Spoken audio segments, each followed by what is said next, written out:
The last library. Maya had always been drawn to forgotten places, but she never expected to find one that would change her life forever. The old building stood at the end of Maple Street, its weathered brick facade hidden behind overgrown ivy and a rusted iron gate that most people assumed was permanently locked. But Maya wasn't most people. On that gray October morning, as she walked home from her job at the coffee shop, something made her pause. The gate, which she'd passed hundreds of times before, stood slightly ajar. A small brass plaque, barely visible beneath the ivy, caught her eye: Whitmore Public Library, Est. 1892. Maya pushed the gate open, its hinges groaning in protest. The path to the front door was cracked and lined with weeds, but something about the place felt alive, as if it were merely sleeping rather than abandoned. The heavy wooden door opened with surprising ease. Inside, dusty sunbeams filtered through tall windows, illuminating rows upon rows of books that stretched from floor to ceiling. The air smelled of old paper and secrets. "Hello," Maya called out, her voice echoing in the vast space. "Oh my," came a gentle voice from somewhere among the stacks. "We haven't had a visitor in, well, quite some time." An elderly woman emerged from between the shelves, wearing a cardigan that might have been blue once upon a time and spectacles that perched precariously on her nose.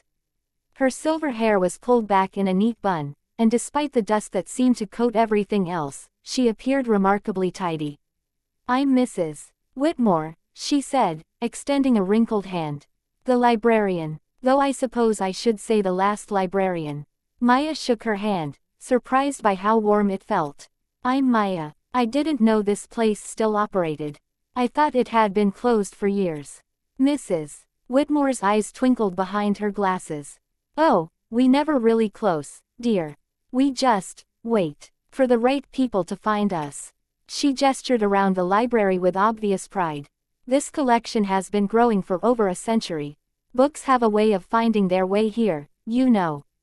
Especially the special ones. Special ones. Come, let me show you something." Mrs. Whitmore led Maya deeper into the library, past sections labeled with familiar categories: fiction, history, science. But then they came to sections with stranger labels: dreams yet to come, words never spoken, stories that choose their readers. "What is this place, really?"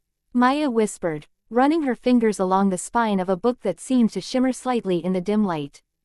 "Every story ever imagined finds its way here eventually," Mrs. Whitmore explained. "Stories that were written but never published, stories that were dreamed but never written, and stories that are still waiting to be born.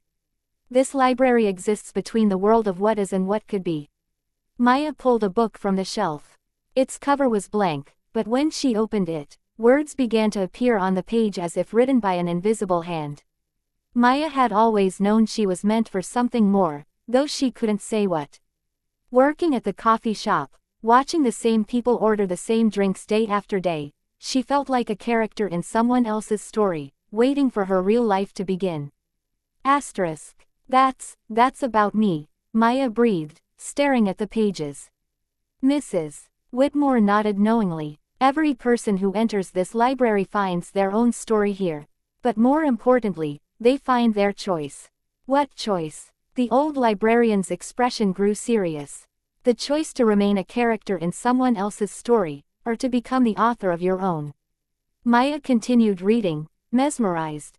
The story described her life with perfect accuracy: her unfulfilling job, her small apartment, her dreams of adventure that she'd buried under the weight of practicality. But as she turned the pages, the story began to change. But on that October morning, Maya made a different choice. Instead of walking past the mysterious library as she always had, she pushed open the gate and stepped into her destiny. Asterisk. "The story is writing itself," Maya said in amazement. "No, dear, you're writing it. Every choice you make, every step you take, adds to the story. The question is, what kind of story do you want to tell?"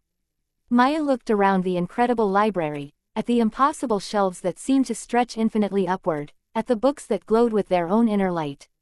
She thought about her mundane life outside these walls, about the dreams she'd given up on.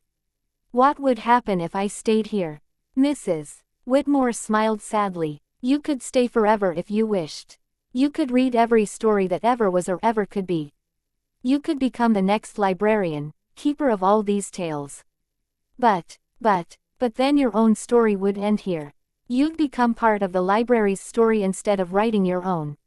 Maya felt tears prick her eyes. She'd found something magical, something beyond her wildest dreams, and now she had to choose between keeping it and keeping herself. She looked down at the book in her hands. New words were appearing. Maya realized that the greatest stories weren't the ones you read, but the ones you lived. And sometimes, the bravest thing you could do was close the book and write your own ending. I understand, Maya whispered. Mrs. Whitmore placed a gentle hand on her shoulder. The library will always be here, dear. And now that you know about it, you can always find it again when you need inspiration. But your story, that needs to be lived out there, in the real world. Maya closed the book carefully and placed it back on the shelf. As she did, she felt something change inside her, a spark of courage she'd forgotten she possessed. Thank you, she said to Mrs. Whitmore. Thank you, dear. It's been so long since someone chose the harder path. Maya walked back through the library, past all the wondrous books filled with impossible stories. At the door, she turned back one last time. Will I see you again? Mrs. Whitmore was already fading back into the shadows between the stacks. When you need to remember that magic is real, and that every person carries infinite stories within them, you'll find me. Maya stepped outside. The gate closed behind her with a soft click, and when she turned around, it looked firmly locked again, just as it always had. But she could swear she saw a light still glowing in one of the windows. Walking home, Maya felt different. The same street looked full of possibilities now. She thought about the book she'd started writing years ago and abandoned, about the art classes she'd always wanted to take, about the trip to Europe she'd been planning for, someday. The next morning, instead of going to the coffee shop, Maya sat down at her dusty laptop and began to type. Maya had always been drawn to forgotten places, but she never expected to find one that would change her life forever. And so she began to write her own story, knowing now that magic exists for those brave enough to choose it, and that the most extraordinary adventures begin when we stop reading about other people's lives and start living our own. Somewhere on Maple Street, in a building that may or may not exist depending on who's looking, Mrs. Whitmore smiled and shelved a new book. Its title read, The Last Library, and on the first page, in elegant script, were the words, Every ending is just another beginning. The end.